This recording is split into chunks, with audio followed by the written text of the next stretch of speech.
Hey, what's going on? It's Bill Burr, and it's the Monday Morning Podcast for Monday, July 15th, 2013.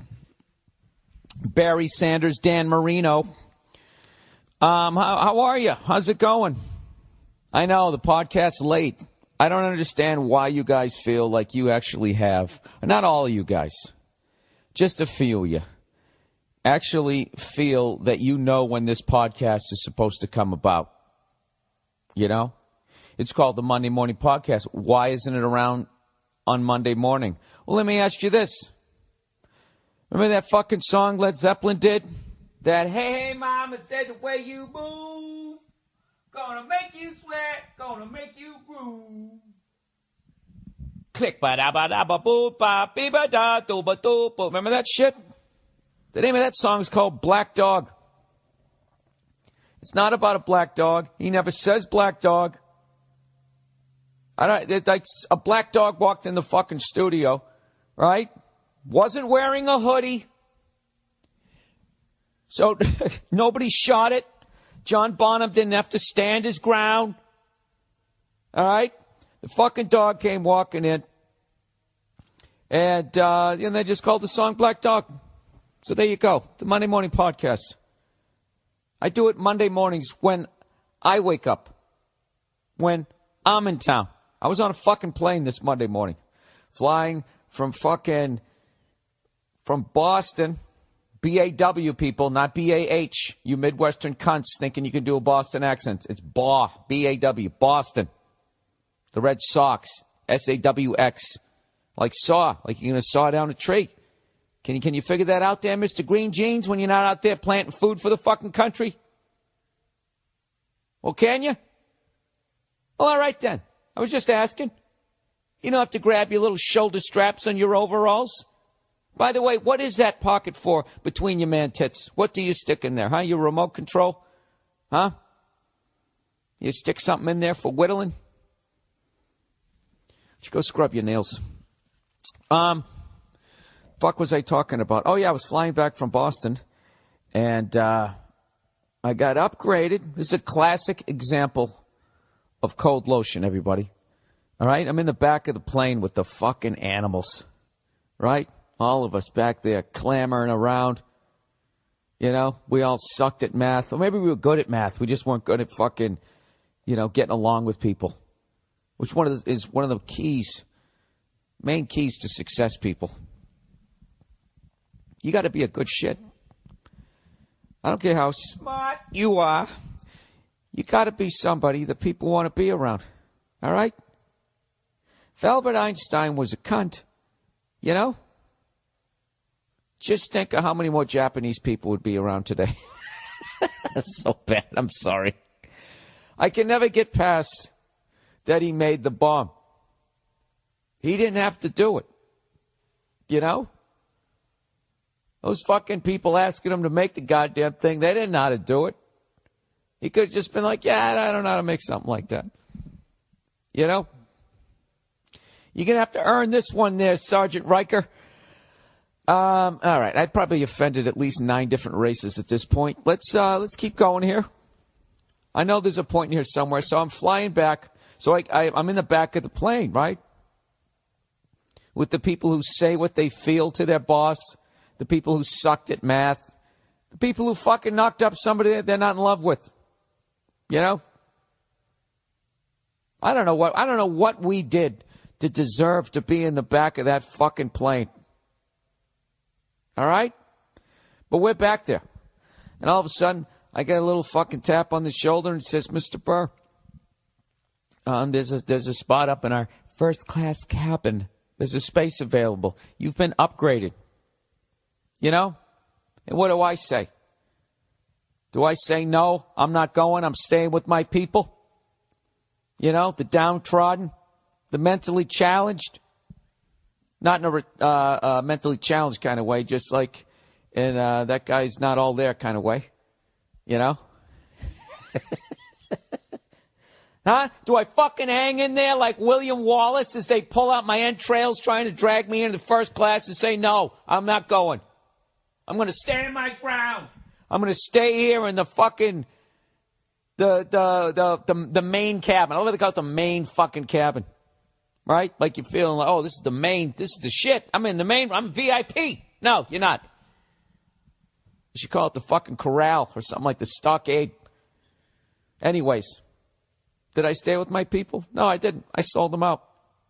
I said, fuck this. I'm out. Like the leader of a union. Spooning with some guy that smells like clam sauce. There's another group. And I go up to the front. So I went from my fucking knees in my chest. Highlights magazine, right in my face. You know, whatever they have there. The Sky Mall.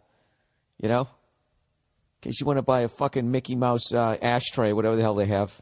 / iPod charger.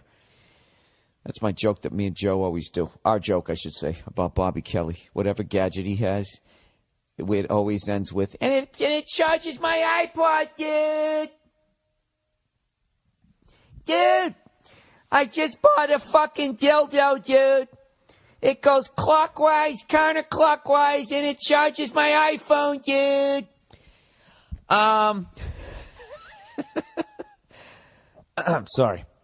So anyway, so I go up there. I'm fucking excited as hell. Gonna sit in first class with all the big boys, all the blood money, all right? Everybody up there.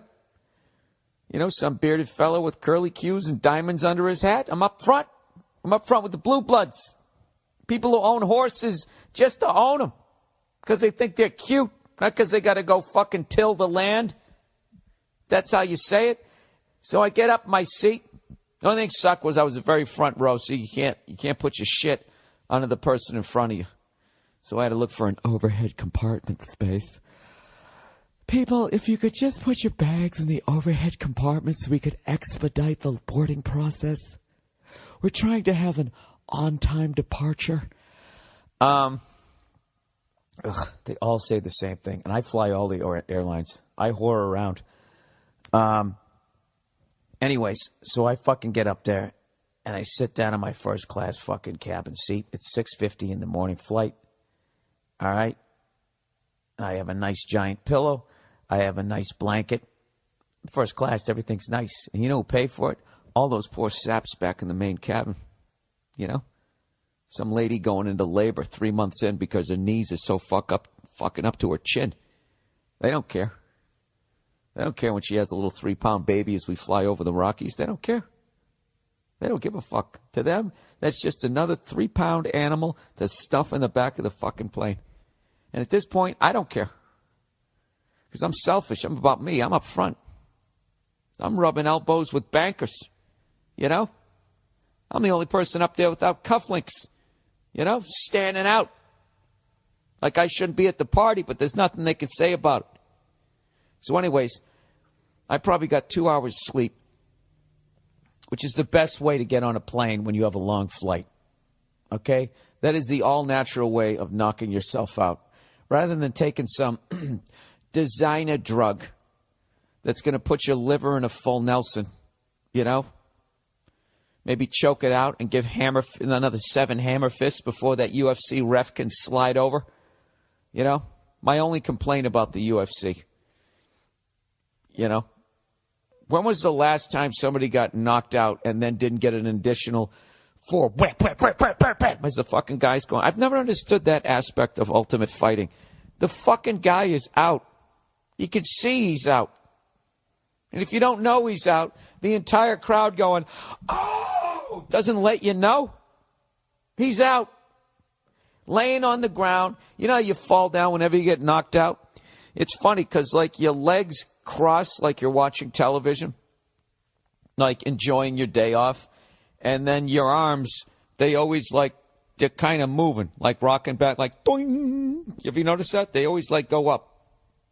Like you're still in fighting mode. But they're sort of, like, shaking, like, I don't know. Like your legs are, like, drilled into the ground, and you're up. You're like a toy, and somebody just flicked your head. Fucking, yeah, whatever. You've seen this shit. So anyway, I got onto that. So anyway, so I sit down there, and I'm just like, all right. Oh, yeah, that's your liver shit. You don't want to do that. All right? If you want to sleep on a flight, just don't go to sleep. Don't sleep the night before your flight. I mean, how fucking easy is that? How lazy are you? Did you get that from your parents? I mean, what's wrong with you? I don't even think you should be listening to this podcast right now. I think you should sit down, have a little quiet time, and figure out what the fuck is wrong with you. I'm seriously repulsed by you right now. If you fit into the definition of this, all right? So just don't go to sleep. So that's what I did. I stayed out with fucking the pride of Newark's Paul Verzi, and I got 2 hours sleep. I drove my rented Kia back to budget. And, yeah, whatever. I get on the fucking plane, so I'm just going to go to sleep. And I go to press the button to recline my seat, and my seat is broken. It won't recline. All right? I got upgraded to first class, but my seat wouldn't recline. And right there, people, because there's a lot of confusion out there, right there, that is a classic example of some cold lotion. Okay? They're doing something nice for you, but then there's an awful experience involved. Right? Look up the definition, because I'm sick of people sending me shit on Twitter going, oh, you know, this guy sent me one. Oh, I went to the Summer League and I watched my, Portland Trail Blazers, but they lost to the Lakers. That's some cold lotion. No, it isn't.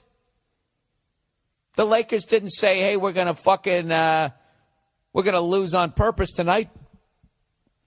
You know? I don't know what the fuck you're talking about, sir.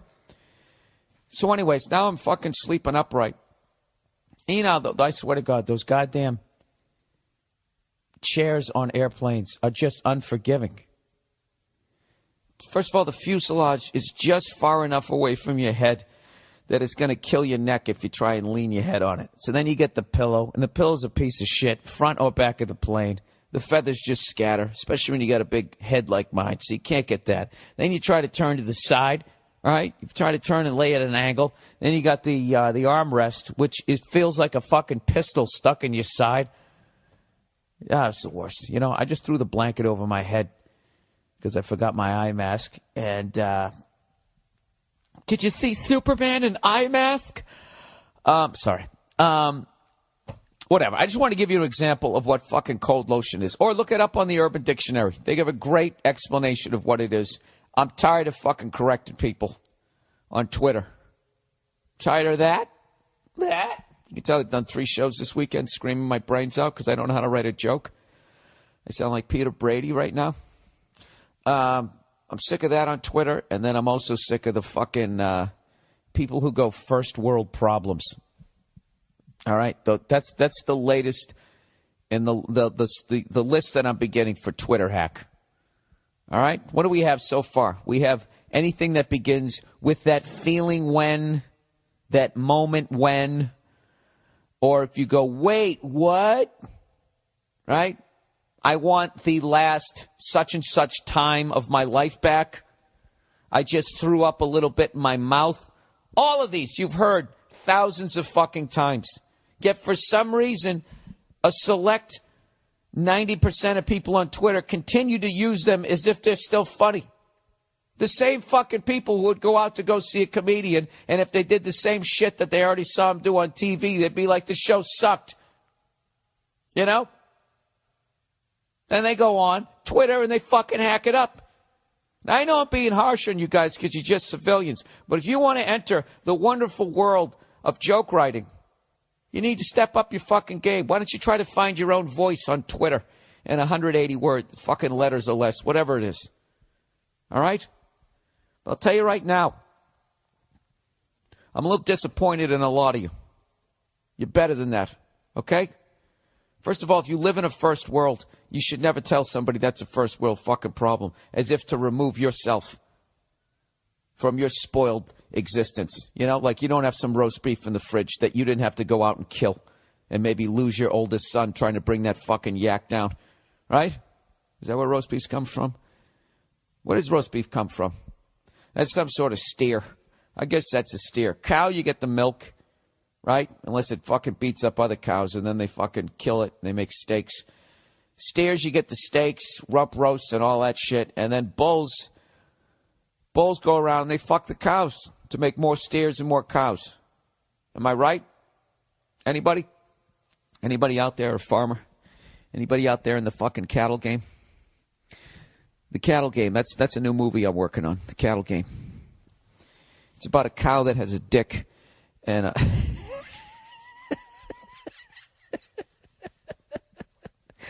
and it surprises an unsuspecting bull because it's already fell in love with him. I just spoiled the secret of the Cattle Game, everybody. This is the weirdest fucking podcast ever. All right, let's do a little bit of advertising here, everybody. All right, so I can keep the podcast free for all you fucking whining cunts out there. I don't want to pay for the podcast. There's too much advertising. Pick a fucking side, Mary. LegalZoom, everybody. Whoops. That's not it. That was like a commentary on the fucking thing. What the hell is it? All right, fuck it. Let's call an audible. Like I just came up to the line, after calling a play, and I see a defense, and I'm giving a look to my fucking receiver, right? All I got to do is give him a look. Marvin Harrison out there. Did you kill anybody last night? Who did you kill last night? Wide receiver. TiVo, everybody. Before TiVo, watching TV was weirdly hard.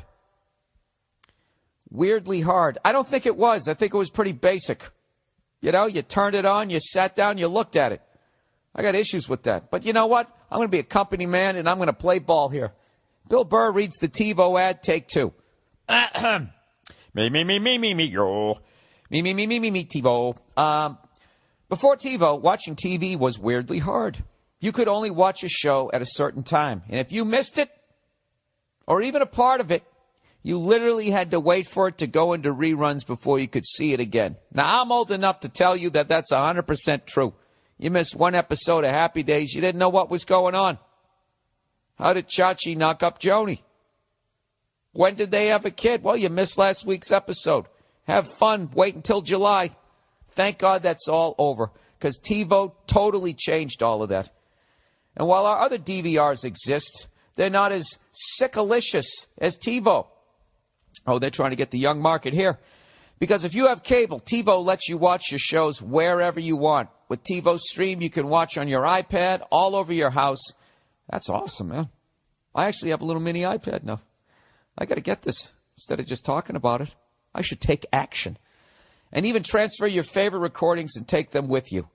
On an airplane, waiting in line at the DMV, dentist's office, TiVo makes other DVRs look like they were designed by some Soviet committee.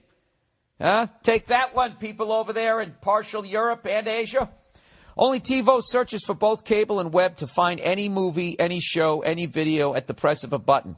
Netflix, Amazon, YouTube, now those are just... I was doing so well, wasn't I? Now those are just like more channels on your TV. And with the TiVo Mini, one TiVo box works on a second TV. From the couch to the kitchen, from the minivan to 35,000 feet. TiVo makes TV about 1,000 times better. I don't know about you guys, but I'm sold. That's another great way to make a flight go by. I'll watch every episode of Welcome Back, Kotter. One after another. Boop, bop, ba doop, bop, ba dee. Ba do, ba da, ba doop, bop, ba dee, ba da, ba doo. Welcome back. eVoice, everybody. You're screening calls, closing deals, and making money, all while lounging poolside in the summer sun. Thanks to who? Who? eVoice, everybody. eVoice is a better way to connect with the people that drive your business. eVoice will forward your business calls to your home, mobile, or any number you choose, wherever you are. eVoice will find you. Don't have time to take a call? No problem. It's routed to your voicemail, and you can read it at your convenience as a text message.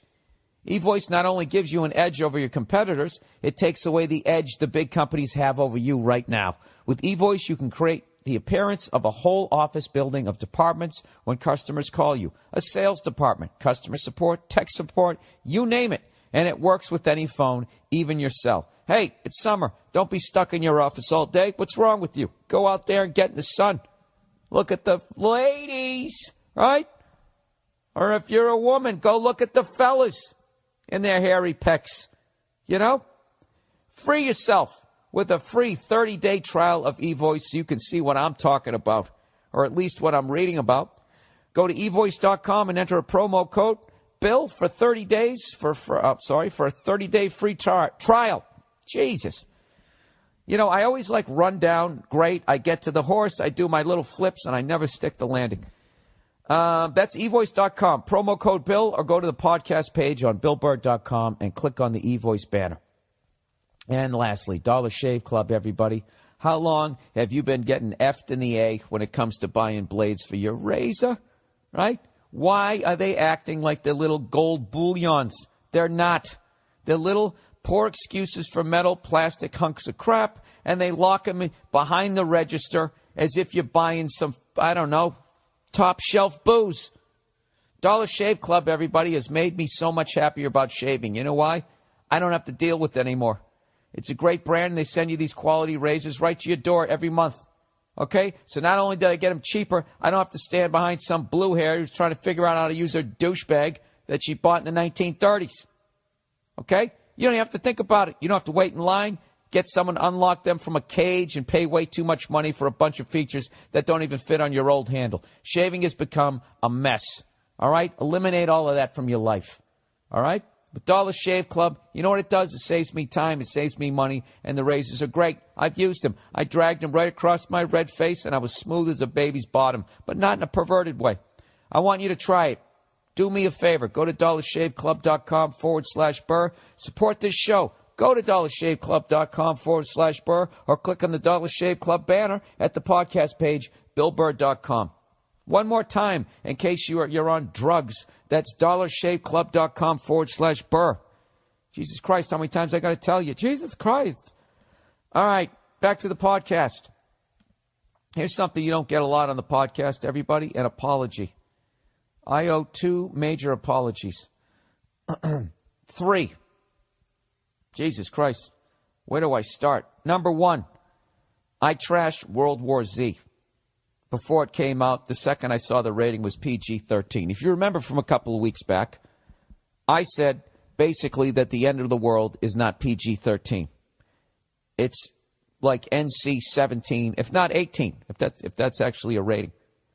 Okay? But I actually went out and I saw World War Z, and I got to tell you something. I absolutely loved it. Not only did I love it, I feel the PG-13 rating helped it. You know, because if you go out and see my act is probably NC-17 or at least rated R. And if you really watch me, I don't know how to write a joke. That's why I have to scream and jump around and say the F word every other word. And people still laugh because they don't realize I'm just doing a big parlor trick. That's all it is. But the great thing is when you go down to PG-13, they actually have to make a movie. I'm BSing right now. I'm bullshitting you, everybody. I kept it PG-13 there. You know what I like? They built suspense. And actually, back in the day, even in rated R movies, they used to build suspense. And one of my things that I always hated about horror movies and big-time blockbusters is once they had all that CGI equipment, they could have the perfect storm wave and all that crap. There was no story. It's just a bunch of people, and you're just sitting there waiting for the big wave to knock over the boat.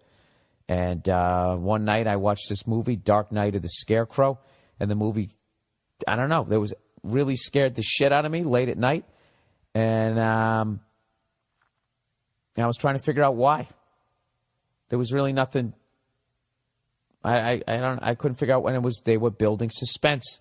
They were scaring the shit out of me, and World War Z did it. And Brad Pitt was awesome. So my apologies to Bradley Pitt, Pride of Missouri, and anybody else connected with World War Z. It was a fucking great movie. I highly recommend it. That's apology number 1. Apology number 2, speaking of movies. For the last 2 months, I've been hyping the Billy Red State Tour, talking about how all you guys drive, a lot of people drive long distances to come and see me, and I said, you know what, I'm going to come and see you. But fortunately, I ended up getting some acting work, and I can't control when they shoot stuff, and it's really a big thing for me, and I couldn't say no to it. So, unfortunately, the Billy Red State Tour got split up. I've rescheduled all of them. All right? I'm not going to totally sell out and just say, well, I got acting work, I'm not doing these. I just rescheduled them. So this is the deal. The first 2 dates, Boise, Idaho, and Bozeman, Montana, those ones are still the same dates. Everything else got moved. As of right now, the only rescheduled dates I can give you is Boulder, Colorado is September 4th, and Pikes Peak, Colorado is September 6th. And I believe we're looking at Oklahoma and Kansas. That got moved to like November. This is the deal. I'm still coming to all of those places, just not in the next 2 weeks. I apologize. I know it's the summer. You probably said, hey, I can't go water skiing and bang that chick I always wanted to bang back in high school but didn't have the balls, and now I said the right shit.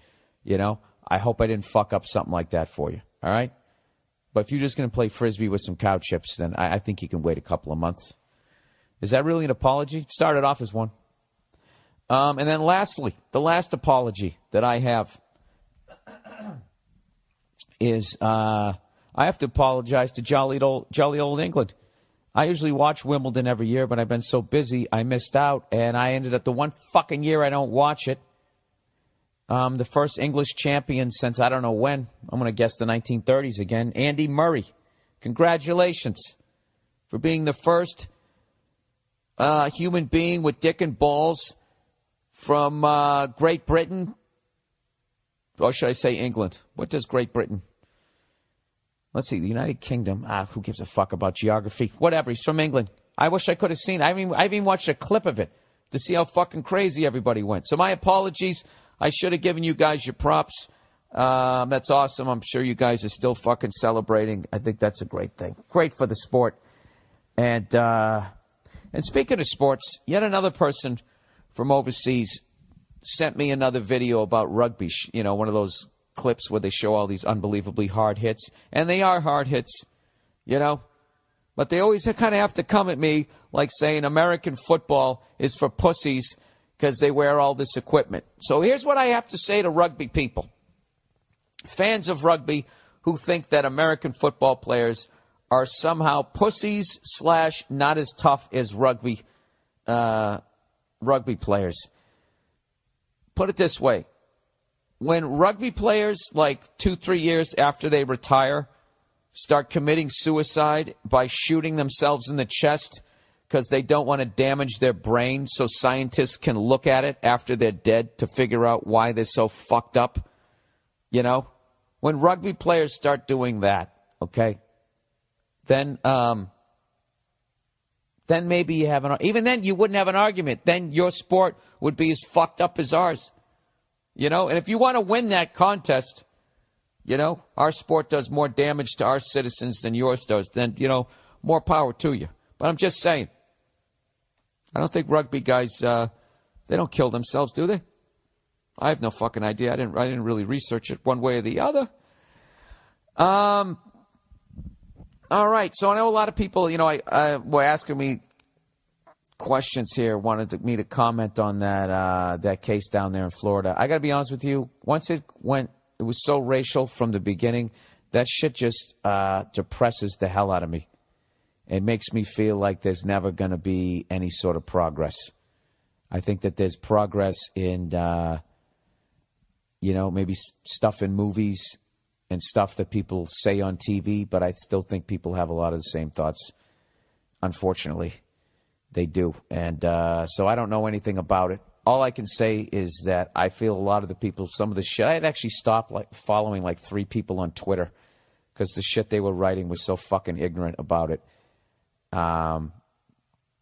Basically, by ignorant, I mean not talking about the case, making it this whole fucking race thing.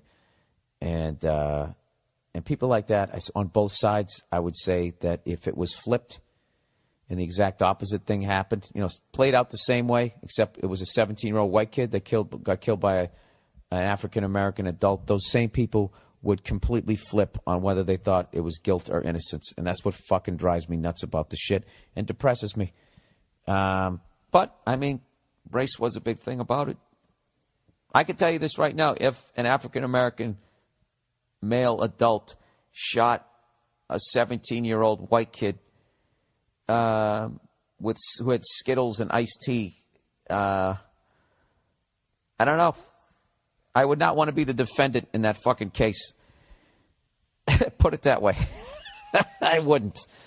So, another fucking unfortunate. It just gets so... do you really think... let me ask you this. Do you think people are that ignorant, or that they just show the ignorant people? You know, I don't fucking know. But I get overwhelmingly depressed when I watch shit like that, so I kind of stayed away from it. So anyways, I don't know why I brought that up. It's a fucking awful topic. I do have to say, though, for the little I know about the stand your ground law, I don't understand why that exists. Most other states, you have to have exhausted any option of retreat. You know? Like every martial arts class you ever take, like they always say the first fucking defense is to avoid it. If you can avoid it in any way, regardless of what, hey, you fucking pussy, your mother's a cunt or whatever, that's just words. You're supposed to just walk away from something like that. You know, and it's just when you get to the point where your back's against the wall, you know, you got to defend yourself, which I 100% believe. But that stand your ground where your wife's going like, honey, they're kind of angry.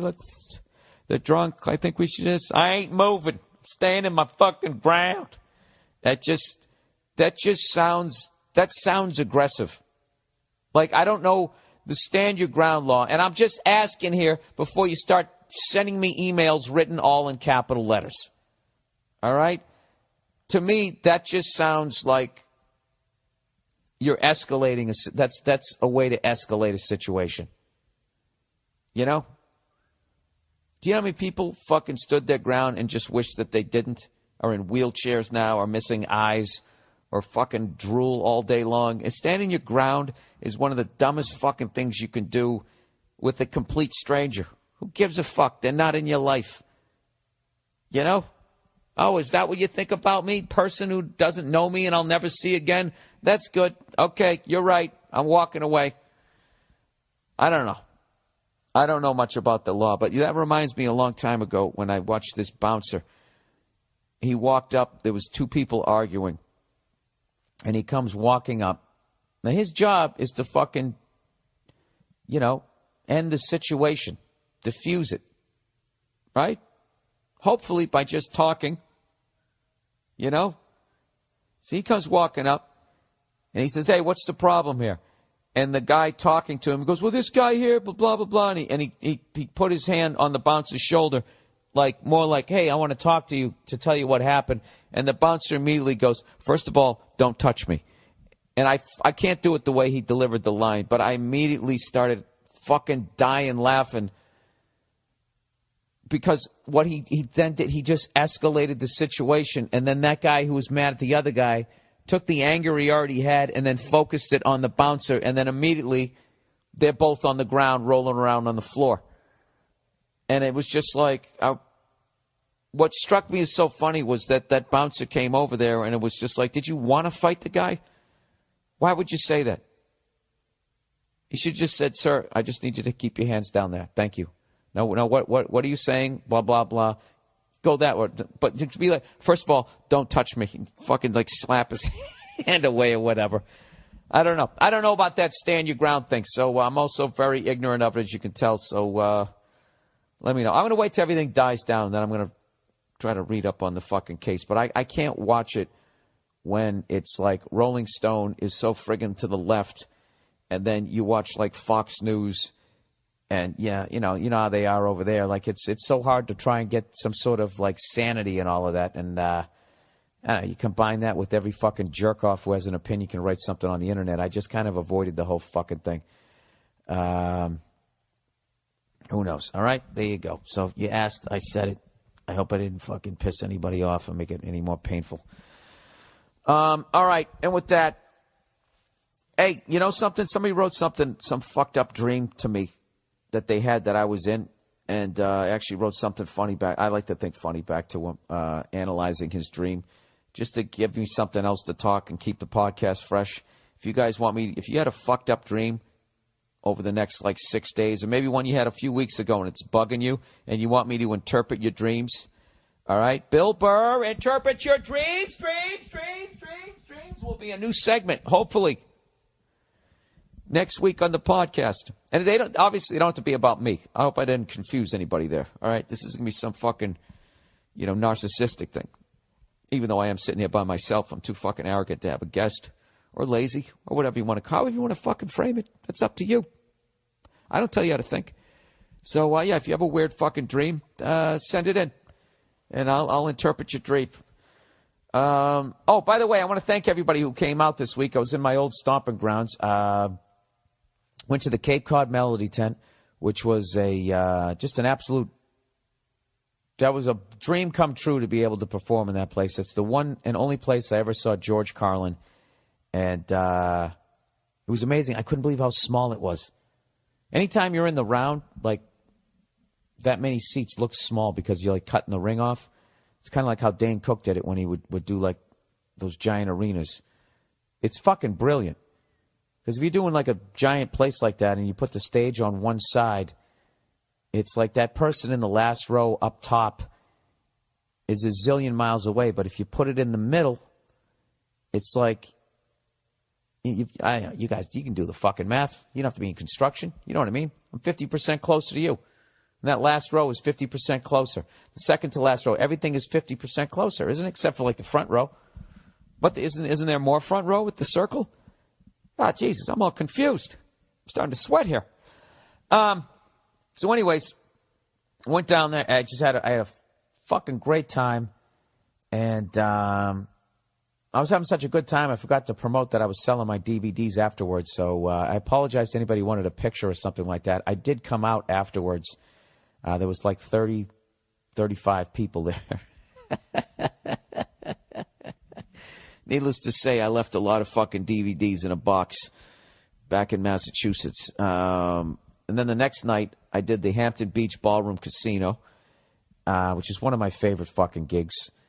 I was up there. I was working with Paul Verzi and then a buddy of mine, Wayne Previty, who I started out doing stand-up with a long time ago back in Boston. And we all hung out and had a great time. And then the final night was the Newport Yachting Center, which was, an unair-conditioned tent in a parking lot. And it was, I don't know if it was global warming or what, but it was the hottest it's ever been. I don't know if anybody took any pictures of me when I was on stage, but I was wearing this button-down shirt that was really thin, and I thought was going to be cool, but all it did, it was like, you ever work out wearing a gray T-shirt, how fucking disgusting you look afterwards? That's what I look like.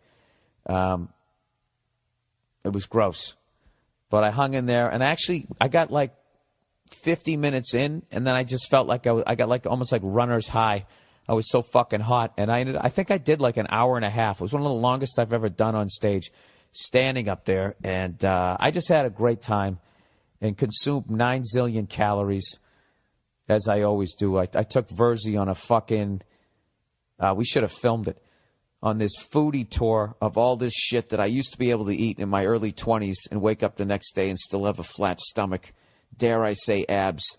I took it, like, what's great about Massachusetts, if you ever go out there, is like every 2 to 3 towns has just some unbelievable fucking place to get pizza. And I think they call it bar pizza, where it's basically the size of a small pizza.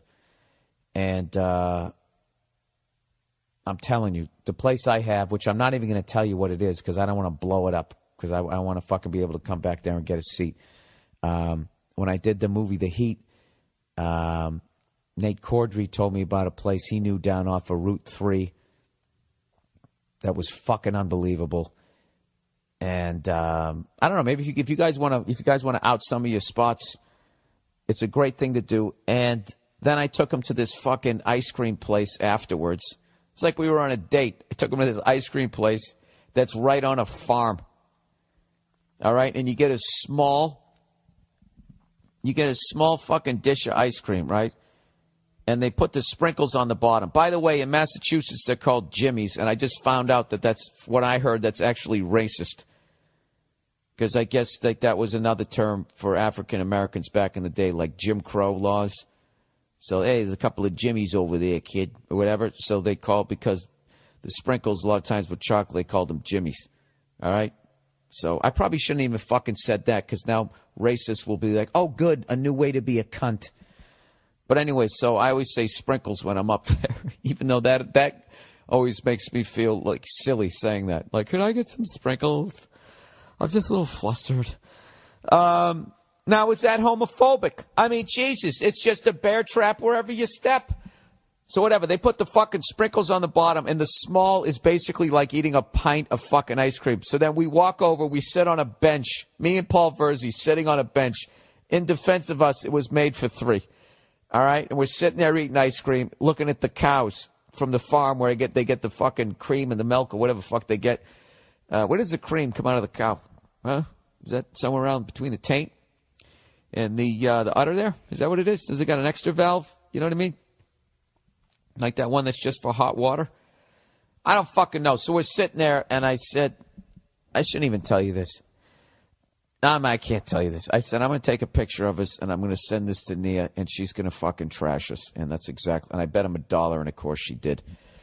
And then, so whatever, we went up to the Hampton Beach that night, and we do the gig.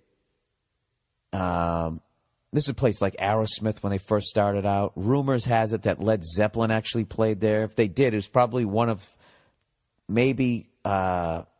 I know they played the Boston Tea Party. I know they played the Whiskey out here in L.A. They literally played like I think a dozen small venues before they absolutely blew up and just went to, I imagine, large theaters and obviously arenas. But last time I was there, they were claiming that might have been one of the places that they played. And also, a long time ago, I remember I was in a bad relationship, and I walked up the boardwalk, and I was like, I want to get out of this relationship. I want to turn my life around. And I saw George Carlin's name outside of there, and I remember thinking, that's what I want to be doing. I want to be doing stand-up, not being in this fucked-up relationship, right? So we had a great time, and then I'm racing back to get some Chinese food at this place. I will out this place, the Tahiti in Dedham, Mass. And I'm telling you right now, you can't fuck with the Chinese food in Massachusetts. However far it goes, where they have a poo-poo platter, they have chicken fingers, they have pork spare ribs, they have crab rangoon. I'm telling you. New York, you don't even know what the fuck good Chinese food is. New York had the worst Chinese food. The dirtiest goddamn fucking restaurants I've ever been to. The Chinese food, you walk in, first of all, there'd be like bulletproof glass that was all scraped up and dirty and smudged. And then there was this filthy fucking bicycle. They never mopped the floor. They were the dirtiest fucking places I've ever been to in my life. You go to fucking the ones up here in Massachusetts, or when I was out there in Massachusetts, dude, it was like a fucking lounge. Get a scorpion bowl, dude, right? Fucking 12 drunks with 12 straws sucking down like 5 different alcohols with Hawaiian punch in there. These big lounges, these fucking looking like, look at that shit on the Brady Bunch where they lost the tiki. Everybody fucking Don Ho walking by with a ukulele, which I know is Hawaiian. I don't give a fuck. It was great. Insane food. So I did this thing with the, I hate when I have an early flight and I have to fill up the tank with gas because I always end up almost missing my flight. So finally I chose the full tank of gas option, which sucks because then you got to drive around on E because you don't want to get fucked because if you come back with a half a tank, they're still charging you for a full tank and the fuck over extra price, for a gallon of gas. So I'm driving back from New Hampshire, and the fucking light is blinking that we're going to run out of gas, and we already ordered food, and Verzi's sitting there going, dude, we're going to make it. We're going to make it. And we pulled in, we made it, we got the food, everything was great, and I came out to start up the fucking SUV, little poor excuse for an SUV, and it did the start. That's how low on gas I was. It was on fumes. And fortunately, I read up a little bit on cars. And I was thinking, what if I pump it a little bit and maybe I can get a few drops out of the fuel line and get across the street? And it happened. Started to fuck her up, Because my dumbass, that's how little I knew about cars. I wouldn't have stepped on the gas more. I would have thought that I just would assume there was nothing left. And then we ate it. And then the next day, my stomach was 10 times fucking bigger. But you know what? I stand by it. I had a great time. Listen to Paul Verzi's podcast. I guarantee you.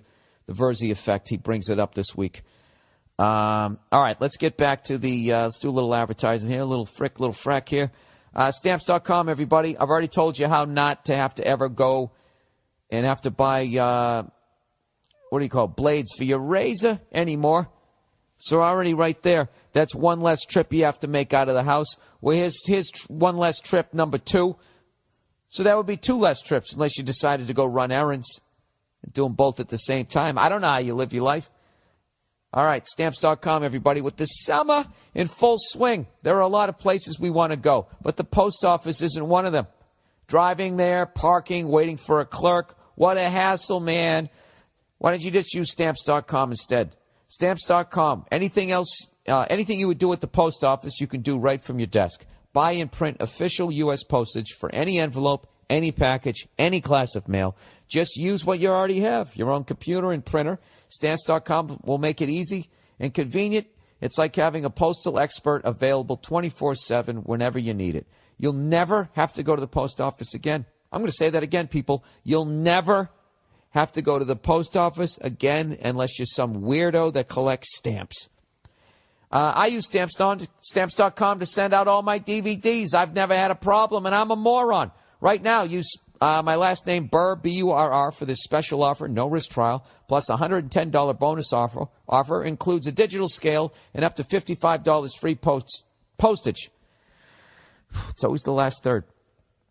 Don't wait. Go to Stamps.com before you do anything else. Click on the microphone at the top of the page and type in Burr. That's Stamps.com and enter Burr. All right, LegalZoom. Most Americans don't have a will. But why? Well, I guess a lot of us don't own enough stuff. You know?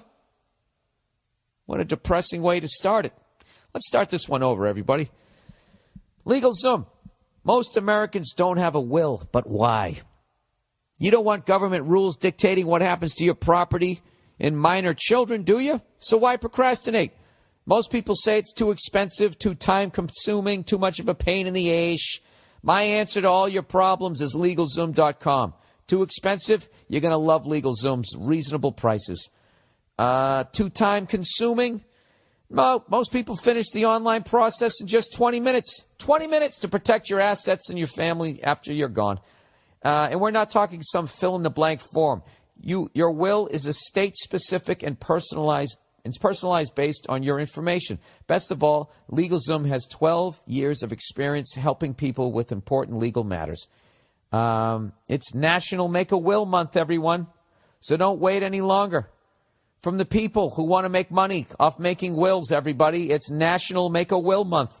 Go to LegalZoom.com today and get 15% off your last will. But this offer ends soon.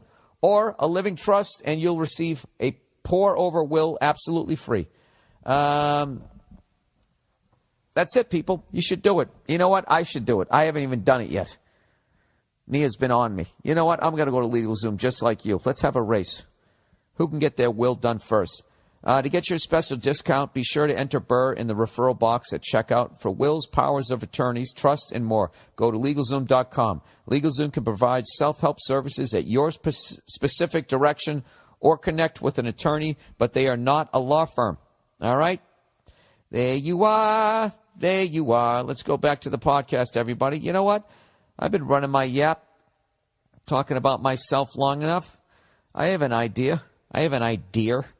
As they say. Why don't we read a couple of letters? Bulgaria. Bulgaria, everybody. That's in Eastern Europe, just south of the Ukraine. Capital is, don't tell me. Ah, shit. I had this one. Is that Sofia or is that Belarus? Look at that. I didn't polish up on them for one fucking week. No, it's Sofia. Right? Then what the hell's Belarus? Ah, Christ, I can't even fucking remember anymore. What an asshole. Yeah, it is Sofia, but what's Belarus? Now I'm looking it up. Do-do-do, do-do-do-do-do, zibby-zip-ba-ba-ba. Oh, I can't sing that song, or else the ghost of big-headed Mo there. He gets the money. Not Pat Sajak. What the fuck's his name? Yeah, who gives a fuck? All right, Bulgaria. I heard you mention Bulgaria in the last podcast. The hairs around my asshole rose up in excitement that you would visit. I checked your schedule, and there are only 2 Euro cities listed. Go fuck yourself, you cunt. Despite your tone, despite how insulting you just were, I feel as though that you really don't feel I'm that. I just feel you're disappointed. All right? So I'm going to plow through all your anger that you just sent me, and I have to ask you this. Bulgaria is one of those countries I don't know anything about. And as an American, if you don't know anything about the country, you have to assume that it's a dangerous place for Americans to go. Part of that is ignorance. The other part is our foreign policy. We've pissed off a lot of people. So I have to ask you this. You seem to have command, albeit in an angry way, of the English language. Could I actually go to Bulgaria? And if I do, what is there to do there? Is it war-torn? Have you made a comeback? Let me hear about Bulgaria. And in general, let me hear about Eastern Europe. What's going on over there at Bosnia and Herzegovina? Slovenia, Slovakia, Haas and Pfeffer Incorporated. We're going to do it. Just a couple of Eastern Europe cunts making beer in fucking Milwaukee. We're going to shave our mustaches for you. Potato dilemma. Hey, Billy Redface, I find myself at a big career decision point in my life, and I'm not completely sure what to do. I'm a 22-year-old guy, and I study languages at a university here in Finland. Oh, home of Nokia. On many summers, I've worked for a potato packaging company that is owned by my father's side of the family. That's fucking awesome. See that right there? You know why that guy and his family are secure? Is about as tangible as it gets. Potatoes, you can hold them in your hands, you stick them in a package, right? Just like the old days. Recently, my cousin who works there regularly, asked me whether I'd be interested in joining him in taking over the company, as the old owners, my uncles and my dad, are retiring soon. I never had much of a relationship with my dad, but he'd still likely be happy to have one of his children take over. Now, I don't really know if I should accept the offer. It would likely secure me a pretty good living in my adult life, but the thought of being able to see my future laid down before me like that is a bit scary. So far, I've never really planned ahead, and honestly, I ended up in the university studying English just because I didn't know what else to do. Well, you know what, as far as I know about Finland over there, don't you guys pay like 90% tax, but everything's taken care of? You know, health insurance, college tuition is all paid. Hence, don't you guys have a problem over there with people like you, young people who don't know what they want to do? Everything's taken care of. Why go out in the real world and have 90% of your check go out the window for shit that you're not going to be using unless you get a fucking hemorrhoid, right? They kind of created the terminal college student. I'm just asking. Anyways, this has led to some lack of motivations in my studies, as I don't really know where I'm going with it at all. I just haven't had a plan. By the way, how great is this guy's English? It's better than me. I just haven't had a plan, and I've always felt like a bit of an underachiever in my family. He knows the word underachiever. I know some French words. I don't know what underachiever is. Underachiever. It's a 5-syllable fucking word. I barely use that in my own language. I applaud you, sir. With all my older siblings having gone to successful careers in education and medicine from their university studies, where I've just been drifting along with no destination so far, as a regular employee, the work in the potato company has never been terribly exciting, but as the owner, I'd obviously have more control in what kinds of things I could do. There's also the possibility that I could refocus my studies into something more business-oriented, maybe taking over the marketing side of things in the future. Should I accept this offer, or should I wait until I found a career path I feel more certain about? I just don't know if I'm ever going to find it. Obviously, I'm lucky to even be in this situation, but it's just a bit overwhelming to have such a big decisions to make at this age, which I haven't really thought about seriously before. Thanks. Have a good day and go fuck yourself. Dude, this decision's all going to be in your gut. You're going to have to go with your gut, dude. I can't make the decision what you should do with your life. I do feel that you should have a passion if you want to have fun at work for what you do. And, but if you're just kind of floating around aimlessly, huffing out of a bong, maybe this could be a good thing for you. I'm just playing devil's advocate. I don't know what you're doing. All right? And I also imagine that, you know, if you take this and you don't like it, you could always sell your stake in it to the other person, your cousin or whatever, that you're going to go into business with. So it does give you an asset, which is something that a lot of young people don't have. Gives you a little bit of footing. I don't think it's the worst thing. I mean, I don't think potatoes are going out of style, are they? People are always going to need potatoes. I don't know, but at the end of the day, dude, you're going to have to make that decision. Personally, I would not want to be in the potato business, but I would love to grow some in my own yard. By the way, everybody, I told you about how we planted some cucumbers and tomatoes and peppers. I can't recommend it enough. When they finally are ripe and you bring them in, it's like fucking magic. And I live in a climate out here where I can grow them all year round. I haven't had the tomatoes yet, but Nia picked one and sent me a video. She bit into it like an apple. And I don't know if you guys know, a lot of, you know, with the tomatoes, a lot of just vegetables in general, they pick them before they're ripe and they let them ripen on the truck. But basically the second you pull it off the vine, you know, it's not getting any more nutrients. And that's why a lot of, like, especially tomatoes just suck, at least in this country, which is why when you order a caprese salad, you know, they have to put that balsamic vinaigrette on it to give it a little bit of a fucking, or the balsamic, whatever the fuck they put on it, to give it a little zip to make up for the sugar that's not in the tomatoes.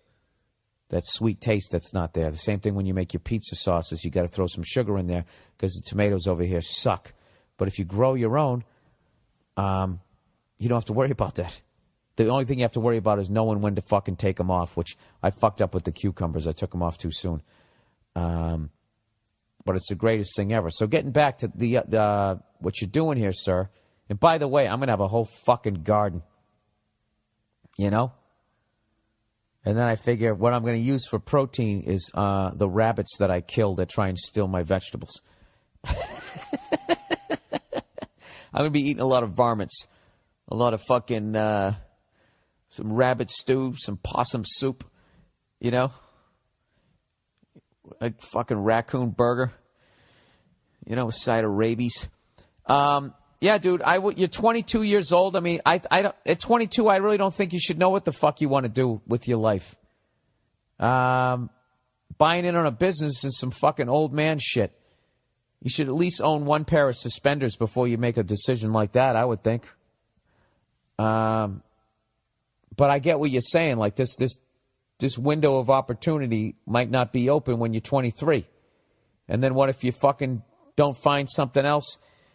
You know something, dude? By the time I was 22, I knew I wanted to be a comedian. So at 22, if you don't feel you want to be a potato farmer, then that's probably a pretty good indication. You know, although you also have to take into effect that, or take into, I don't know how the expression goes. You got to factor in the fact that I'm superimposing when I figured out what the fuck I wanted to do onto your life. Okay, some people don't figure out till they're 40. So I would go with my gut, all right, and have faith in yourself as a human being that, you know, your life is your life and you're on your journey, okay? And when you meet the person you're supposed to be with, or you find the career you're supposed to be, the job you're supposed to be doing in life, you're going to feel it. I'm telling you, when you find that in life, you never question it, you know, and there's this feeling of relief and excitement. You know? So unless you look at a field of potatoes growing and it gives you a lump in your throat because it's so goddamn beautiful to you, I don't think you want to do it. That's what my gut says. All right? But like I said, that's a huge decision. You got to make it for yourself. Okay? I hope that helped. And go fuck yourself right back at you. And I'll be over there in December. You know what? The London date's selling really well. I know I don't have them all up there, but I don't post dates until there's ticket links, because then I got to deal with people going like, well, when the fucking tickets go on sale? I don't know. All right? All right. Moving on. Weight loss, everyone. Hey, Bill. Just wanted to say I'm representing you here in Maine. On the last couple of episodes, you've brought exercising and fatty I guess brought up exercising in fatties. You forgot the up. And wanted to let you know that you've given me an extra motivation to keep off the weight I've lost. In 9 months, I've lost 100 pounds on the mark. Hang on a second. Good for you, sir. Good for you. That's 500 miles of capillaries. Your heart doesn't have to pump through every fucking beat anymore. I can't even remember if that's even right. Every pound of fat is 5 miles of capillaries. Huh? You fucking kidding me? That's why even an extra 10 pounds. Extra 10 pounds, you're slowly killing yourself. 100 pounds, dude. Congratulations. He goes, at 22 and at 225 pounds, I've never looked or felt any better. The question I wanted to ask you is, what is your take on diets? I just control my portion sizes and lay off junk food. Also, I try to drink at least 1.5 gallons of water a day. Dude, you got to be careful with that. You can actually die from drinking too much water. 1.5 gallons. You're a big guy, though. If you're fucking 225 pounds, you're still in shape. I would look into that, man. Are you sure that's how much you're drinking? Anybody listening to this, please do not go out and drink 1.5 gallons of water in a day. You're supposed to drink like 8 glasses. And even you got to watch out. There's something where you can actually literally drown yourself. Where the cell walls, like, I can't remember. They did this radio contest. Whoever could drink the most fucking water won an Xbox. And some mother went in there to do it for a kid, and she ended up dying. It's fucking horrific. But anyways, let's just go back to this. He goes, is that too much? I would go to a doctor on this one, buddy. He says, thanks for putting out the podcast. Definitely keeps me focused on my cardio days. Thanks. Do I believe in diets? No, I don't. I think they just make you miserable. I think it is portion control and you cut out bad foods. You just have to get through those first 3-4 days to 7 days where you're not craving, you're not on that salt, sugar, back and forth junkie. Most people, even if they are in shape, are still fighting that battle. I'm not in the best of shape, but I'm not in bad shape either. But I fight that all the fucking time. And I actually, I got that ice cream with Verzi, and the next day I was driving by it again, and I had the urge to go back and get some more fucking ice cream, justifying it well, I'm not going to be here. I don't know how many more months. If I lived here, I'd go here all the time, and I said, fuck that. And I'm not going to lie to you. I'm out here wishing I did get it the second time. And but I'm glad I didn't. So the fuck am I talking about? Yeah, I believe in portion control. Dude, if you just have, you do the shit they say, you have a protein the size of the palm of your hand, and you just have vegetables with no starches or carbs, you do that, before 7 o'clock at night. Just drink water the rest of the night. No more. And then you just go for a walk around the block before you go to bed. And then don't eat again for 12 hours until you wake up at 7 again. It just sucks the first couple of nights. Then your body gets used to it. So you won't be feeling those hunger pangs. And then, you just keep doing that. You wake up, you have fucking oatmeal. There's nowhere for the fat to go. It has to leave. It's getting kicked out by good food. That's what I would do. And you know what I would do that I never really did? I would read up on nutrition. A great guy to actually follow on Facebook is Eddie Brill from the Dave Letterman show, stand-up comedian. I learned so much shit just by following him on Facebook. He's broken it down all the way down to the bottled water that he'd rather drink out of the tap from some of the shit that he's reading about bottled water. It's amazing. But there's a bunch of stuff out there. There's other things you can do, like eat in season. Go to farmers markets and then actually know what's in season. I'll tell you right now, peaches are in season. I never had peaches in my diet. I just started eating shit that was in season. Peaches in seasons are fucking unbelievable. If you get a peach right now, you got to eat it over the sink. It's the most insane thing ever, and one of the greatest things you could ever eat after cardio. I don't know. So wait, what am I fucking? Who's that guy with the candy striped shorts? With the tank tops and the fucking balding afro. What the hell's his name? Richard Simmons. Oh, Bill Simmons here. Oh, Bill Simmons. I'm supposed to be doing his podcast. We're fucking trying to work out a date where I can come in and do his podcast. All right, a fat person saying thank you. Look at me. I'm inspiring the fatties. Dear Billy Aaron Burr, I've been fat or obese most of my life, and I want to thank you for shaming me into losing weight and getting into shape. You see that? Shame works. Most people might get offended when you talk about fatties and gluttonous people, but I took your criticism and jokes to heart and went from 430 to 220. Wait a minute. Look at this. He did it in a little under 18 months, and he goes, I'm not done yet. I'm almost 40 years old, and my goal now is to get to 180 pounds, which I haven't been since I was in the 7th grade. But I will settle for a little less than 200 pounds. Dude, do you understand that you basically just saved your fucking life? If you're 40 years old and you're 430 pounds, you're not long for this earth. Okay? And the greatest example, when was the last time you saw a 430-pound 70-year-old? How about a 60-year-old? How about a 50-year-old? Have you seen even like a 50-year-old? You know? You can't do it. You just can't fucking do it. So good for you, man. And you know, anybody else who's fat, when I do these fat jokes, I'm rooting for you, man. I try to make everything fun. I make fun of myself for going bald, being a redheaded cunt. All right? Don't take it. I want you to lose. All right? Good for you, dude. That's insane. That's what, 210 pounds. He lost a cornerback. That's unbelievable. I am almost 40 years old now, and my goal... I read that part. He goes, I feel like a new man, but what I'm most happy about is how much my dick is growing. Wow. All right, this just took a fucking left turn.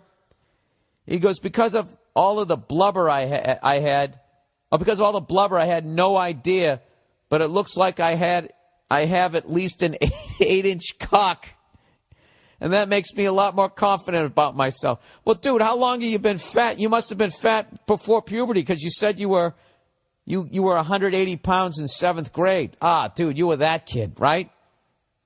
They're playing shirts and skins, and you're sitting there praying to God they don't get you for skins. Ah, man, that's fucking brutal. Good for you. Look at him. After all these years, he found his dick. That's tremendous. He goes, I know it's going to be hard, but I work out at least 2 hours each day and 5 days each week. Thanks for being a jerk-off. Some people need tough love. I owe it all to you. I don't know, man. I got you going, but you fucking did it. You work out 2 hours each day, 5 days a week. Look at this. Comes full circle. Now you're inspiring me. I was going to take today off because I flew on a plane, be a big pussy. Ooh, I flew across the country. I can't go walk around the block. Good for you, man. That's fucking awesome. All right. Now that you're actually going to live past 50, do me a favor. Speaking of 50, don't drive 50 in the fucking left lane. All right?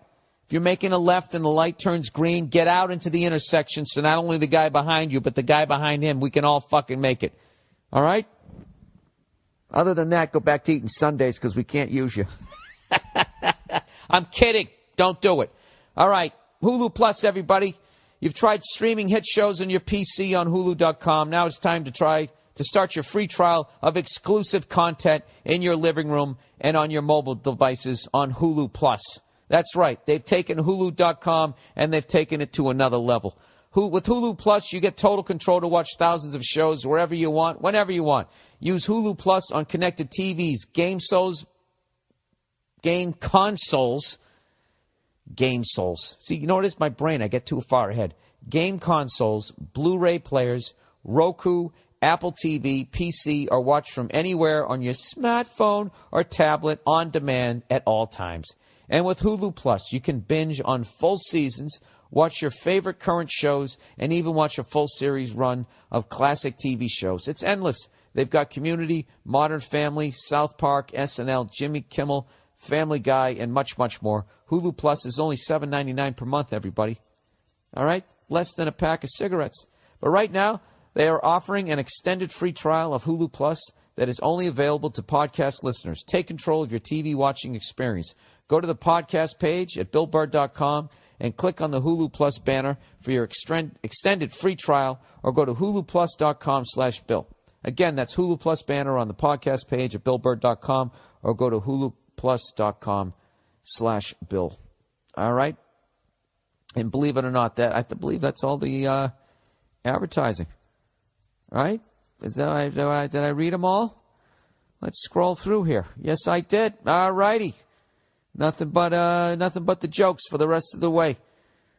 All right, let's read another letter. Where are we? All right. Hypocrisy of the female gender. Oh, Jesus. Come on, guys. Come on, ladies. You know what? Women, trash the guys. Let's have this fucking be balanced here. Fair and balanced. All right. What do we got here? Hypocrisy of the female gender. My batteries are going to run out here. I got to get through this one quickly. Hey, Bill, a.k.a. Bill Jizit shot during the summer. That really has nothing to do with my name. That's just sort of my first name and then a cum shot. But, you tried. He goes, I'm in a bit of a pickle. He got gills. He's got a phallic vegetable. Is that a vegetable? Is a pickle a vegetable or a fruit? Well, let's see, Bill. You're planting cucumbers. It's not on a tree. It's in the ground. It's a fucking vegetable. Look at me, Mr. fucking Green Jeans here. Anyways, could be serious. Could be just something that'll blow over, but I'd like your opinion anyway. Here we go. A few days ago, while I was getting a coffee, I saw my girlfriend's best friend kissing a dude that doesn't look like her boyfriend. But like the rational human being that I am, I thought I asked my girl before I jumped to any conclusion. So I asked her if her boyfriend's still her boyfriend. She said yes and asked why, so I told her what I saw, and her reaction is something I didn't expect. She went silent. So I asked her if she already knew, and she said yes, and begged me not to tell the guy. So I said that I'd like to hear the story first. Oh, my story first? I don't know what the fuck. Well, I'm just going to read it the way he wrote it. So I said that I'd like to hear the story first so I can assess how I want to go about the situation. I'm sorry. And she refused. So I said, I guess it would be the same way if you were cheating on me, huh? You would act the same way and you two would conspire over it? And she denied that, started crying, and said she would never cheat on me. I told her it was fucking bullshit, that she's implying that this cunt of a best friend has even the slightest legit reason to be a piece of shit, and I eventually left to go get some air, though it was difficult since she caused a scene and started screaming down the hall for me. I love when they do that, right? Because the second a woman starts screaming in public, the guy's like, at the very least, a borderline rapist. All right. Well, so far, okay, I'm going to just read the rest of this. He goes, at that point, she was breaking down crying and asked me to come back, but I was fucking done. The funny thing about this is I barely even know the guy. I met him like twice. He seems like a cool, down-to-earth guy and all, but I don't really owe him anything. Yet, what's happening just triggers something in my mind, and I feel like I should tell him. Multiple people know his girlfriend is cheating on him, and he has no fucking clue. I really lost a lot of respect for my girlfriend, but she's always talks about loyalty and how important it is to her and how she hates cheaters because she knows how it feels to be on the other end. What a fucking hypocrite. When confronted with the situation head on, she just excuses it and mitigates it with secret... What? She mitigates it with secret court NSA legal reasoning, so I have to believe... Oh no, did it cut out? Is it cutting out? Hello, hello, hello. Something sounds weird. I think it's still taping, right? Oh, Jesus. All right, trying to read even faster here. The fuck is going on with the sound now? Hang on. There we go, I'm back. And I'm back. This is the worst read ever. I'm sorry, because this is very interesting. I can't even look at her or talk to her right now. Just thinking about the way she reacted to all of this still pisses me off. So what should I do here? Do I tell him? I don't know. Maybe I should just say, fuck him. He can't save the world, right? And what about my girlfriend? She's quick to say cheating's wrong until her and her group are the ones doing the cheating. Am I just slowly riding along this shit to eventual heartbreak? Help me out, Bill, you sexy beast, you. All right, well, there's a lot of variables here. It's really the cheating girlfriend has put your girlfriend in a position where she's dragged her into her shit, you know, where now she has to choose between her friendship to her and her feelings about cheating. And I imagine it's her friend. She loves her and she doesn't want to blow up her life. I don't know. I think what really needs to happen here is you don't need to get involved. I think your girlfriend needs to go to her girlfriend and tell her the situation that her cheating has put herself in. And that she needs to fucking end it with this other guy and grow up and start acting like a fucking adult because her piece of shit behavior is affecting your girlfriend's relationship. And where you never had trust issues, you now do. You know, I'm not saying that your thoughts that your current girlfriend will now cheat on you are unfounded, but there's two sides to loyalty too, where, you know, you help your friend move a body.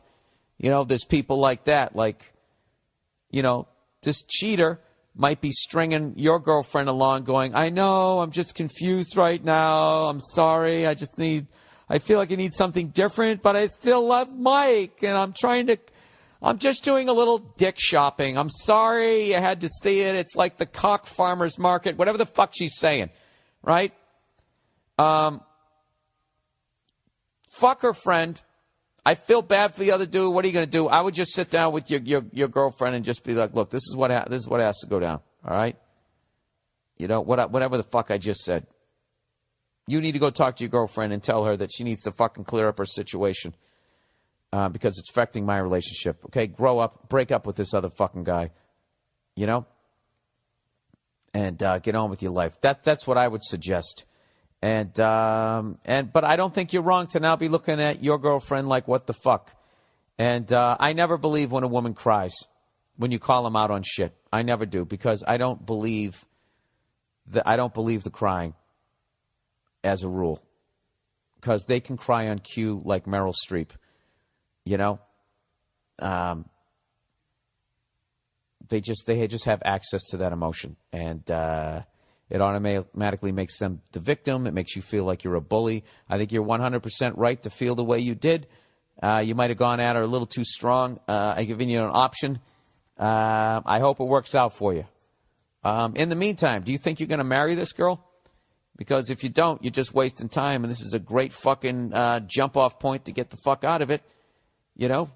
NFL football starts next month. That money you're spending on her going to the movies would look very nice with the NFL package.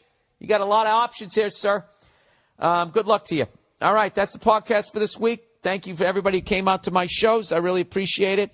And thank you to everybody in the Red State Tour for being patient. I'm definitely getting out there. I'm still bringing the T-shirts. I'm still doing the shows. I'm just not doing them all at once like I wanted to. I don't get to drive across the great state of Montana, but I get to see some of it. I drive from Boise over, and I still get to go to Deadwood. I just have to figure out when I'm going to do it, but I'm definitely coming, and I apologize for the reschedule, just something beyond my control. So I couldn't say no.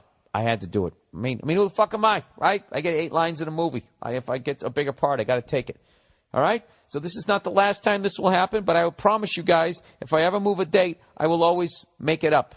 I don't say, hey, fuck that city, because I know how this business works. You can get all the way up to winning an Oscar, and 3 years later, you're in a movie about talking babies. All right?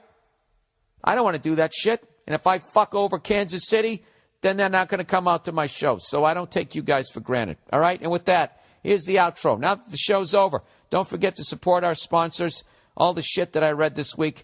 Get started with a free 30-day trial of eVoice. Gives you that toll-free number. You take care of business wherever you want, so you sound like one of the big boys. You can go to the podcast page, click on the eVoice banner. You got Hulu Plus. Start watching TV shows the way you want to right now, wherever the hell you want to watch it. Watch entire episodes, entire seasons. You know, everything but other than how the friggin' television was invented. Go to huluplus.com/Bill or go to billburr.com on the podcast page and click on the Hulu Plus banner. And if you want high-quality razors, go to dollarshaveclub.com. And that is it, everybody. That's the podcast for this week. God bless you. Go fuck yourselves, and I'll talk to you next week.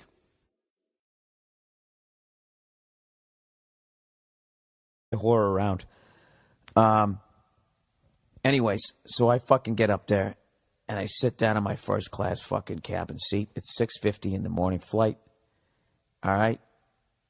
I have a nice giant pillow. I have a nice blanket. First class, everything's nice. And you know who paid for it? All those poor saps back in the main cabin. You know?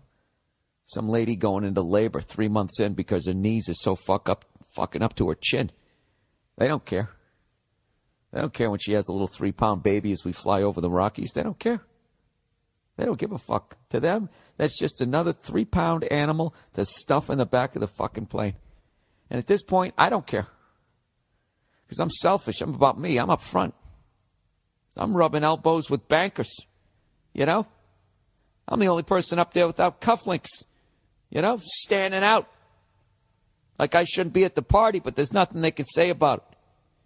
So anyways, I probably got 2 hours sleep, which is the best way to get on a plane when you have a long flight. Okay? That is the all-natural way of knocking yourself out. Rather than taking some designer drug that's going to put your liver in a full Nelson, you know? Maybe choke it out and give another 7 hammer fists before that UFC ref can slide over. You know? My only complaint about the UFC. You know? When was the last time somebody got knocked out and then didn't get an additional 4? As the fucking guy's going. I've never understood that aspect of Ultimate Fighting. The fucking guy is out. You can see he's out. And if you don't know he's out, the entire crowd going, oh, doesn't let you know. He's out. Laying on the ground. You know how you fall down whenever you get knocked out? It's funny because, like, your legs cross like you're watching television, like enjoying your day off. And then your arms, they always, like, they're kind of moving, like rocking back, like, doing. Have you noticed that? They always, like, go up. Like you're still in fighting mode. But they're sort of, like, shaking, like, I don't know. Like your legs are, like, drilled into the ground, and you're up, you're like a toy, and somebody just flicked your head. Fucking, yeah, whatever, you've seen this shit. So anyway, I got onto that. So anyway, so I sit down there, and I'm just like, all right. Oh, yeah, that's your liver shit. You don't want to do that. All right? If you want to sleep on a flight, just don't go to sleep. Don't sleep the night before your flight. I mean, how fucking easy is that? How lazy are you? Did you get that from your parents? I mean, what's wrong with you? I don't even think you should be listening to this podcast right now. I think you should sit down, have a little quiet time, and figure out what the fuck is wrong with you. I'm seriously repulsed by you right now. If you fit into the definition of this, all right? So just don't go to sleep. So that's what I did. I stayed out with fucking the pride of Newark's Paul Verzi, and I got 2 hours sleep. I drove my rented Kia back to budget. And, yeah, whatever. I get on the fucking plane, so I'm just going to go to sleep. And I go to press the button to recline my seat, and my seat is broken. It won't recline. All right? I got upgraded to first class, but my seat wouldn't recline. And right there, people, because there's a lot of confusion out there, right there, that is a classic example of some cold lotion. Okay? They're doing something nice for you, but then there's an awful experience involved. Right? Look up the definition, because I'm sick of people sending me shit on Twitter going, oh, you know, this guy sent me one. Oh, I went to the Summer League, and I watched my, Portland Trail Blazers, but they lost to the Lakers. That's some cold lotion. No, it isn't. The Lakers didn't say, hey, we're going to fucking we're going to lose on purpose tonight. You know? I don't know what the fuck you're talking about, sir. So anyways, now I'm fucking sleeping upright. And you know, I swear to God, those goddamn chairs on airplanes are just unforgiving. First of all, the fuselage is just far enough away from your head that it's going to kill your neck if you try and lean your head on it. So then you get the pillow, and the pillow's a piece of shit, front or back of the plane. The feathers just scatter, especially when you got a big head like mine, so you can't get... I was flying back from Boston, and I got upgraded. This is a classic example of cold lotion, everybody. All right? I'm in the back of the plane with the fucking animals, right? All of us back there clamoring around. You know, we all sucked at math. Or maybe we were good at math. We just weren't good at fucking, you know, getting along with people. Which is one of the keys, main keys to success, people. You got to be a good shit. I don't care how smart you are. You got to be somebody that people want to be around. All right? If Albert Einstein was a cunt, you know, just think of how many more Japanese people would be around today. That's so bad. I'm sorry. I can never get past that he made the bomb. He didn't have to do it. You know? Those fucking people asking him to make the goddamn thing, they didn't know how to do it. He could have just been like, yeah, I don't know how to make something like that. You know? You're going to have to earn this one there, Sergeant Riker. All right, I've probably offended at least 9 different races at this point. Let's keep going here. I know there's a point in here somewhere, so I'm flying back. So I'm in the back of the plane, right? With the people who say what they feel to their boss, the people who sucked at math, the people who fucking knocked up somebody that they're not in love with. You know? I don't know what we did to deserve to be in the back of that fucking plane. All right? But we're back there. And all of a sudden, I get a little fucking tap on the shoulder and it says, Mr. Burr, there's a spot up in our first class cabin. There's a space available. You've been upgraded. You know? And what do I say? Do I say, no, I'm not going, I'm staying with my people? You know, the downtrodden, the mentally challenged? Not in a mentally challenged kind of way, just like in that guy's not all there kind of way. You know? Huh? Do I fucking hang in there like William Wallace? Hey, what's going on? It's Bill Burr, and it's the Monday Morning Podcast for Monday, July 15th, 2013. Barry Sanders, Dan Marino. How are you? How's it going? I know, the podcast's late. I don't understand why you guys feel like you actually have, not all of you guys, just a few of you, actually feel that you know when this podcast is supposed to come about. You know? It's called the Monday Morning Podcast. Why isn't it around on Monday morning? Well, let me ask you this. Remember that fucking song Led Zeppelin did? That, hey, mama said the way you move, gonna make you sweat, gonna make you groove. Click, ba-da-ba-da-ba-boo-ba-bee-ba-da-do-ba-do-ba. Remember that shit? The name of that song is called Black Dog. It's not about a black dog. He never says black dog. Like a black dog walked in the fucking studio, right? Wasn't wearing a hoodie. So nobody shot it. John Bonham didn't have to stand his ground. All right? The fucking dog came walking in. And they just called the song Black Dog. So there you go. The Monday Morning Podcast. I do it Monday mornings when I wake up. When I'm in town. I was on a fucking plane this Monday morning. Flying from Boston. B-A-W, people, not B-A-H. You Midwestern cunts thinking you can do a Boston accent. It's B-A-W, Boston. The Red Sox, S-A-W-X. Like saw, like you're going to saw down a tree. Can you figure that out there, Mr. Green Jeans, when you're not out there planting food for the fucking country? Well, can you? Well, all right then. I was just asking. You don't have to grab your little shoulder straps on your overalls. By the way, what is that pocket for between your man tits? What do you stick in there, huh? Your remote control? Huh? You stick something in there for whittling? You go scrub your nails. Fuck was I talking about? Oh, yeah. They pull out my entrails trying to drag me into the first class and say, no, I'm not going. I'm going to stand my ground. I'm going to stay here in the fucking, the main cabin. I love what they call it, the main fucking cabin. Right? Like you're feeling like, oh, this is the main, this is the shit. I'm in the main, I'm VIP. No, you're not. You should call it the fucking corral or something like the stockade. Anyways, did I stay with my people? No, I didn't. I sold them out. I said, fuck this. I'm out. Like the leader of a union. Spooning with some guy that smells like clam sauce. There's another group. And I go up to the front. So I went from my fucking knees in my chest. Highlights magazine, right in my face. You know, whatever they have there. The Sky Mall.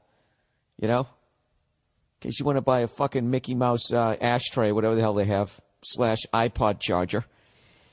That's my joke that me and Joe always do. Our joke, I should say, about Bobby Kelly. Whatever gadget he has, it always ends with, and it charges my iPod, dude.